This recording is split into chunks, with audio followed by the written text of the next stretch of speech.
Hi hello. Sunday evening snacks ஏதாச்சும் செஞ்சு சாப்பிட்ணும் போல் இருந்ததால் என்ன இருக்குதுன்னு பார்த்தா டோஃபு இருந்துச்சு. அதை வச்சு சிம்பிளாக ஒரு ஸ்டார்ட்டர் ரெடி பண்ணியிருந்தேன். வாங்க எப்படி செய்கிறதுன்னு பார்க்கலாம். இது ரொம்ப டேங்கியாக ஸ்பைஸியாக சூப்பராக இருக்கும்.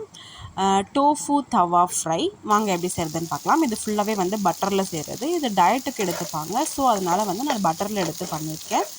பேனில் பட்டர் ஊற்றிட்டு அதுக்கப்புறம் வந்து சாப்டாக கட் பண்ணி வச்சுருக்க க்ரீன் சில்லிஸ் போட்டுக்கோங்க, இஞ்சி பூண்டு பேஸ்ட்டு, அதுக்கப்புறம் டோஃபு போட்டுட்டு அதோட மஞ்சத்தூள், உப்பு, அதுக்கப்புறம் வந்து மிளகாத்தூள் இதெல்லாம் போட்டுட்டு நல்லா ஃப்ரை பண்ணிக்கோங்க. அதுக்கப்புறம் கஸ்தூரி மேத்தி கொஞ்சம் போட்டுக்கோங்க. போட்டுட்டு நல்லா மிக்ஸ் பண்ணி விட்டுட்டு அதுக்கு தேவையான அளவு கொஞ்சம் தண்ணி ஊற்றிக்கோங்க டோஃபு வேகிறதுக்கு. நான் ஒரு பேக்கெட் டோஃபு எடுத்திருக்கேன். அதுக்கப்புறம் வந்து நல்லா தண்ணி வற்றினதுக்கப்புறம் லெமன் பிழிஞ்சு விட்டுக்கோங்க, நம்ம டேங்கினஸ்க்கு டேஸ்ட்டு சூப்பராக இருக்கிறதுக்காக. அதுக்கப்புறம் நல்லா வந்து தண்ணிலாம் வற்றி இந்த லெமன் ஜூஸ்லாம் பிழிஞ்சதுக்கப்புறம் நல்லா மிக்ஸ் பண்ணி விட்டுக்கோங்க. அதுக்கப்புறம் ஆரிகனோ, இது ஆப்ஷனல் தான், நான் இருந்ததால் போட்டேன். இல்லைனாலும் நம்ம வந்து அப்படியே செஞ்சு கூட சாப்பிட்லாம், டேஸ்ட்டு சூப்பராக இருக்கும்.